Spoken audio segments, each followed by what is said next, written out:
Alright, thanks for clicking on the video. This is Gulpane, just back with another quick video response. And today I'm video responding to John Riggs, and he's got the recommend one game for 10 systems, which I thought was a very interesting idea for a video. So I've jotted down another 10 games here. This time it's for sort of like the older style consoles, or the random consoles. So let's have a look. Right, so first up for the PS Vita. Now I have a few PS Vita games. I'm actually looking at my collection right now, and I've got maybe 10, 12 PS Vita games. So this wasn't that difficult because I don't have that many really good PS Vita games. But one I would recommend would be Memories of Celceta. So that's one of the Ys games. I think it's Ys 4, I'm not sure. I went through a while ago and I looked, because I wanted to start the Ys series, and I looked at like what kind of where I should start with Ys and all that, and there wasn't like a clear answer. I don't want to start on like one of the ones from like the really old ones and then like be turned off to the series altogether. So for the Vita, Memories of Celceta is excellent. It's a really good game. You're a boy who's lost his memory, Adol, and then you're going around this big map and you just have to keep it's more gameplay than story though, because the story is kind of weak in it, but the gameplay is awesome, and the battle system is excellent in it as well. So for the original Game Boy, now I'm not very experienced with the original Game Boy. It wouldn't be one of my go-to systems. I've only played a few games. I can remember playing Tetris years ago and maybe Super Mario Brothers, and that was about it. I think the Batman game, but not that many Game Boy games at all. I did try the Castlevania games on Game Boy, but I wasn't a huge fan. Wouldn't buy the t-shirt that said I heart Game Boy Castlevania games. But one that I did play recently was for the Game Boy Color. It was Resident Evil Gaiden. So this was very interesting. So I wouldn't recommend playing this to the end because it's really hard, but I'd recommend just giving it a go and see what it's like. You're like, who are you in it? You're Barry, I don't know, you're Barry or someone in it anyway, but you're going around a ship, and Leon dies in it or something, and it's really weird, and it's like, apparently it's not canon, so I was like, oh, I'm not going to bother with that, but I actually gave it a go, and it's really interesting. So I'm not that experienced with the Game Boy, so I'm sure there's like a million Game Boy games you could recommend, but that one I thought was pretty interesting for the Game Boy Color. And then the next one then is for the Game Boy Advance. So I'm a huge mark for the Game Boy Advance. So I have quite a lot of Game Boy Advance games as well, so this was a difficult choice, so I just went for like one of the Castlevania games, and probably like the 3 Castlevania games on the Game Boy Advance are very good, but one of them is better than the other 2, and that's Aria of Sorrow. So like Circle of the Moon and what's the other one? Lament of Innocence. They're really good games, but Aria of Sorrow really is a lot better than those 2, I think. It's just because the amount of stuff you have to do in it, there's just way more, so there's way more of a not replay value, but you'll spend way more hours in it. Plus like the randomness of getting the souls is kind of takes longer as well. Maybe I don't know, but it just seems better than the other 2. So Aria of Sorrow, top drawer, Summer Cruise. And then for the Nintendo DS, Nintendo is again, I've got loads of DS games, so it'd be difficult for me to pick one because there's quite a lot of like, I don't know, I just went for a little bit of an obscure one here. It's a Suikoden Tierkris. So Suikoden Tierkris is like it's an RPG in the Suikoden. Well, I don't know if it's in canon, but it's one of the Suikoden games anyway. I think it's a side story, like a Gaiden. Yeah, and it's back in time, like it's way before like the other Suikoden games, I think, and it's in like a parallel universe because you travel to different like universes in it, or you go to a room in a different universe. Yeah, so Suikoden Tierkris is very, very good. It is a bit samey though. The characters, like there's so many characters. One of the traditions in Suikoden is to get 108 stars of destiny, and you know, eventually they do get a bit samey, and I think Tierkris is the one where they're very, very, very samey. Like they're identical, except they have a different sprite or different 3D model. And then for the 3DS then, this one was, well, recommended again for the 3DS is not easy because I don't have that many 3DS games. Probably have like 10, so I need to remedy that.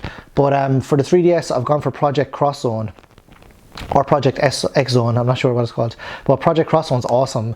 It's like you basically have loads of characters and loads of different games, and they're all in a massive strategy RPG. It's such a good game. Like I don't hear that many people talking about it either, but it's class. And then keeping with the Nintendo Switch. Again, another difficult console to recommend games for because there's so many good games on it. But one that I don't hear many people talk about is called Kingdom. I spoke about it a while ago, but it's such an awesome game. Like especially for 2 people for couch co-op, you just take control of like a king or queen, and it's a split screen, and you just basically have to defend the base, and you have to keep building the base, and you have to defend against these little evil guys. It's so good. Like you just spend hours and hours playing it. It's awesome. And then next up for Nintendo, or not Nintendo, for Sega Game Gear, which I have very little experience with. I think I've played like 2 Game Gear games ever, and one of them was Sonic. So I'm gonna go for Sonic. I'm just trying to think of the games I've actually played for some of these systems, and I'm not experienced with them at all.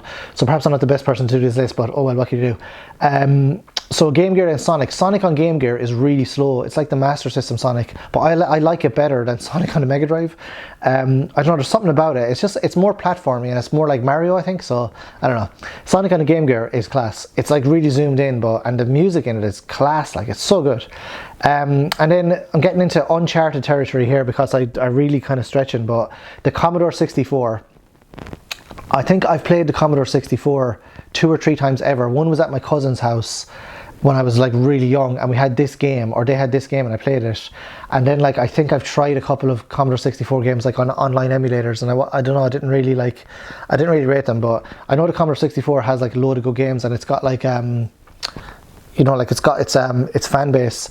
It's really weird because you put in like tapes, and then you have to like, I've seen someone do it, you have to like load the tape, and then you pause the tape, and then you have to type in a code, and then the game comes up, and then you can take out the tape and play the game. It's really weird. But one that I played was on cartridge. It was called Filimbo's Quest. It's really kind of a simple kind of platform shooty thing. But I just remember playing that years ago, and I've tried it recently as well. And obviously, like, it looks terrible now. It just looks like a mess. But it's a pretty good game, Filimbo's Quest. So that's the one I could recommend for the Commodore 64. Although, again, I don't really have that much experience. And one I have even less experience for is the Atari 2600. No idea.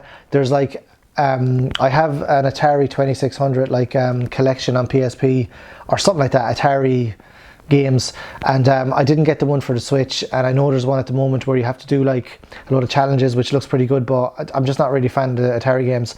One I did play, and I don't know, I can't remember. I was really young, and we couldn't figure out the game. Like, we had like Mega Drive and stuff, and then for some reason we played this Atari game. It was called Riddle of the Sphinx, and you're just a block or something, or a person, and you have to go up, and you have to, like, I don't know, get different things. It was so hard to figure out. I think you needed instructions or something, but we couldn't figure it out at all, and that was us giving up on Atari. You know, we were back like playing Tekken on the PlayStation 1 or something. But yeah, I always remember we were really young, we played an Atari game, Riddle of the Sphinx, and we couldn't figure it out. So I'd recommend that, just to try and figure it out, just to get the anomaly of what it is.